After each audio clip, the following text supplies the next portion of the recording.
Regardez-moi le bordel. Hé, Pierre, viens ici. Pourquoi la maison est toujours bordélique comme ça? Pourquoi? Ça fait 2 jours. 2 jours, la maison. Regardez-moi ça. Regardez. La maison est bordélique, ça fait 2 jours. Mais toi, dépêche-toi de venir nettoyer la maison là. Toi, tu es malade ou quoi? Tu rentres du travail fatigué? Hein? La première chose que tu fais, c'est t'asseoir sur le canapé. Tu ne peux pas nettoyer la maison? Toi, tu es fou quoi? Tu attends quoi? Tu attends qui? Moi, pour nettoyer la maison là. Regarde, je sors de la douche. Hein? Tu commences à me stresser comme ça là. Hé, mon Dieu. Viens nettoyer la maison. Moi, mes copines vont arriver. Tu penses que j'ai quelle image quand elles vont rentrer et qu'elles vont voir le bordel? Mais tu es malade. Viens là. Je ne veux rien entendre. Tu es fatigué de quoi? Tu es fou. C'est moi qui t'ai fatigué. Tu travailles pour moi. Bien sûr que tu travailles pour moi. Tu penses que quoi? Tu travailles pour qui? Pour quel enfant? Tu travailles pour quel enfant? Tu travailles pour moi. Hey, tu parles trop. Viens nettoyer la maison tout de suite. Mes copines vont arriver. Tu dois faire le ménage. Tu dois cuisiner. Tu penses que c'est moi qui vais nettoyer? Regarde comment je suis. Je dois me faire belle, oh. Je dois me maquiller. Et tu es là, tu me fais déjà transpirer avec le stress. Hey. Je dis, hein, ta maison, chez toi ou à l'école, on ne t'a pas appris, hein, que quand tu es en couple, tu dois faire le ménage. On ne t'a pas appris ça? Hey! Non, mais regarde, mais mon gros lapin, mais tu es fou, quoi. Arrête de me regarder comme ça. Et puis je te devenir imbécile. Tu es fou, quoi. Regardez-moi ça. Hey, les gens qui te stressent comme ça, là, c'est pas possible. Hi everyone et bienvenue sur ma chaîne YouTube. Alors j'aimerais aborder un sujet dont j'ai jamais entendu parler autour de moi, que ce soit dans ma famille, à l'école ou même avec les amis. Lorsqu'on décide de s'installer avec quelqu'un, il y a des sujets qu'on devrait aborder dès le début et que malheureusement on en parle jamais ou alors pas assez. Dans le début de la relation, est-ce que vous deux vous travaillez? Est-ce que l'un des partenaires reste à la maison et l'autre travaille à temps plein? Qui va payer quoi? Est-ce que tu vas payer l'électricité? Moi je paye le loyer ou les vacances, etc.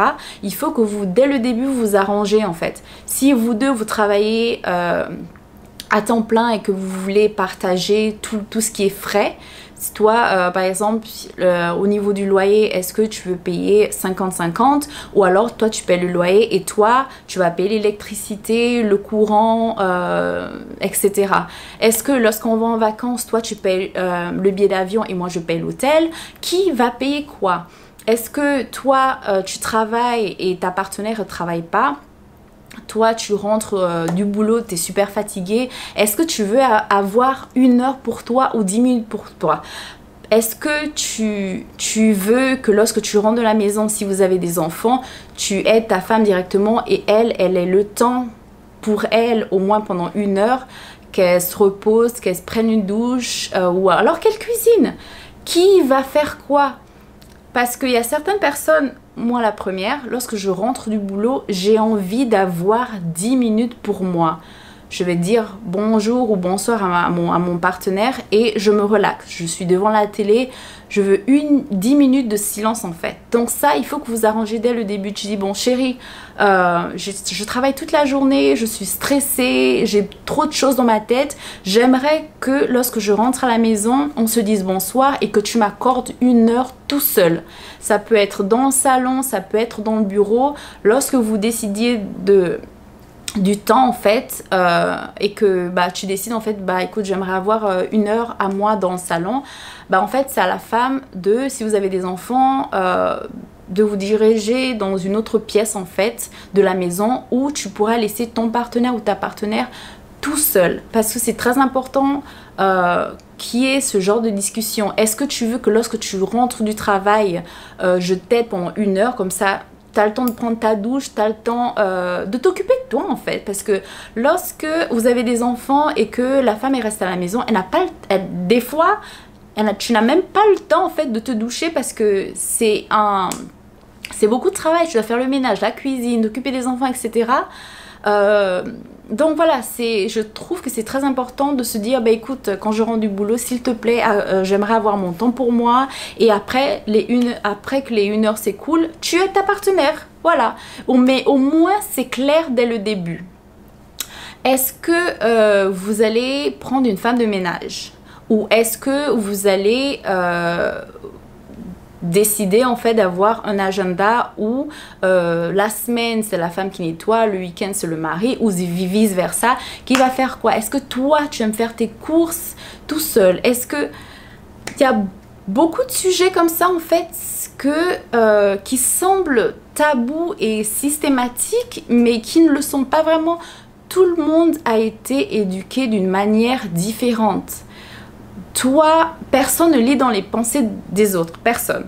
Donc, si toi, tu espères que l'autre lise dans tes pensées parce que tu as oublié de faire quelque chose et tu te dis, bon, c'est pas grave, mon partenaire ou ma partenaire le fera pour moi. Et quand tu rentres que la chose n'est pas faite, eh bien, qu'est-ce qui va se passer? Vous allez vous disputer. Donc, dès le début, tu dis, écoute, chérie, voilà, niveau finance, ça se passera comme ça. Niveau ménage, ça se passera comme ça. Niveau vacances, ça se passera comme ça. Est-ce que toi, tu aimes aller en vacances 1 fois par mois? Est-ce que toi, tu aimes aller en vacances 2 fois par an? Il faut que vous abordez ce sujet. Parce que si vous ne le faites pas, ce sera des disputes tout le temps. Parce que toi, tu vas dire, oui, il est radin, il ne fait jamais rien. Ou alors tu vas te dire qu'il ne t'aime pas ou qu'elle ne t'aime pas, etc. Il faut que vous discutiez de ces sujets-là. Ça semble tellement bête et évident, mais ça ne l'est pas pour beaucoup de personnes. Moi, ça ne l'était pas. Voilà, je suis passée par là, donc c'est pour ça que je voulais parler de ça. Est-ce que lorsque vous vous disputez, parce que ça aussi, moi je vis à Houston aux États-Unis et ici, ils ont un langage bien à eux. Donc, s'ils se disputent, l'autre va te traiter de bordel, de salope, de couillon, etc. Est-ce que vous avez une règle où vous vous dites, ok, que je sois énervée avec toi ou pas, il y a des mots qu'on ne doit pas se dire l'un à l'autre. On ne doit pas se manquer de respect. Si tu es fâché avec moi, tu te dis pourquoi, etc. Tu veux claquer la porte, tu sors pendant 1 heure, d'accord. Mais je ne veux pas en fait que tu me disrespectes. Je ne veux pas que tu me manques de respect. Ça, c'est un sujet aussi de conversation que je trouve très important. Est-ce que... ou alors, voilà, exemple. Vous décidez que même si vous vous disputez, il n'y aura pas d'insultes, d'injures, etc. Mais que l'un des partenaires le fait. Ça aussi, il faut le dire dès le début. Tu fais, ok, le jour où on se dispute, si tu me manques de respect, je ne vais pas te parler pendant 1 jour ou je ne vais pas te parler 2 jours. Il faut mettre les points sur les i dès le début. Donc, lorsque ça arrivera que l'autre, par exemple, te traite de tous les noms, tu fais, ok, il n'y a pas de souci. Donc, tu ne parles pas à la personne pendant 1 jour, mais il faut rester strict sur ce que vous décidez de faire. Parce que si la personne t'insulte et que toi, au final, tu te dis, bon, d'accord, elle s'est excusée, c'est bon, je reparle, bah en fait, la prochaine fois, il le refera parce qu'il va se dire, oh, ben c'est bon, j'ai demandé pardon la dernière fois, elle m'a pardonné ou il m'a pardonné. Non. Si vous disputez, la personne t'insulte, ton partenaire t'insulte, tu fais ok, il n'y a pas de souci. Et si après, il revient ou elle revient te dire, oh, je suis désolée, j'ai dépassé les limites, etc. Accepte les excuses, d'accord, mais tu as déjà prévenu ton partenaire que dès le début, si tu me manques de respect, je ne te parle pas pendant 1 semaine ou je ne te parle pas pendant 1 jour. Il faut que tu restes en fait sur ta position. Et ensuite, tu dis, bon, la journée est passée, tu ne lui as pas parlé, etc. Et tu dis, la prochaine fois que tu le refais, ce sera 1 semaine. En fait, il faut que vous restiez sur vos règles de base. Dès le début, si tout est clair, la vie sera facile. Franchement, c'est plein de petits trucs comme ça que malheureusement, on devrait en fait nous enseigner à le faire. Ça nous faciliterait la vie, mais à 100%. Alors, il y a quelque chose que j'ai entendu parler en fait lorsque je vivais en Suisse et que j'ai trouvé débile. Je me suis dit, mais elle est malade quoi. Alors, Lorsque j'étais en Suisse, il y a quelqu'un qui m'a dit ouais, mon ami en fait, sa femme, elle décide en fait de faire l'amour tous les jeudis à 20h. Et si son mari est en retard, bah il attendra la semaine prochaine. Je me suis dit mais elle est folle ou quoi? Il n'y a rien de spontané, il n'y a pas d'amour, etc.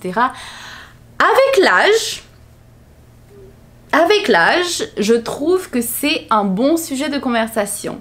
Parce que lorsqu'on vit avec quelqu'un, il y a la routine qui s'installe. Et des fois, on passe des mois, même si tu aimes ta partenaire, des fois, en fait, tu es tellement stressé avec le boulot, tu as tellement de choses dans la tête que vous oubliez, en fait, ce rapport très intime. Donc, est-ce que, je sais, il y a, moi aussi, je l'ai pensé, je me suis dit, mais elle est malade, c'est pas spontané, etc. Mais si, il faut se dire, bon, alors, j'aimerais qu'on fasse l'amour 1 fois, 2 fois, 3 fois, 4 fois par semaine. Que tu sois fatigué ou pas, j'aimerais qu'on le fasse par exemple lundi, mercredi, samedi, dimanche. Il faut que vous en parlez. Lorsqu'on ne vit pas avec son partenaire ou sa partenaire et qu'on se donne un rendez-vous, qu'est-ce que tu fais? Tu essayes des tonnes de différents vêtements, tu mets ton parfum préféré, etc. Tu te prépares en fait pour aller voir cette personne parce que tu te dis bon, peut-être que quelque chose va se passer. Et pourquoi ne pas le faire quand on est en couple? Bah c'est la même chose en fait. Si les dates et les jours sont déjà prévus, au moins tu prends le temps en fait de te faire belle pour ton ou ta partenaire. Bah sûrement si tu as envie d'aller acheter une belle lingerie pour changer ou alors aller au coiffeur, etc.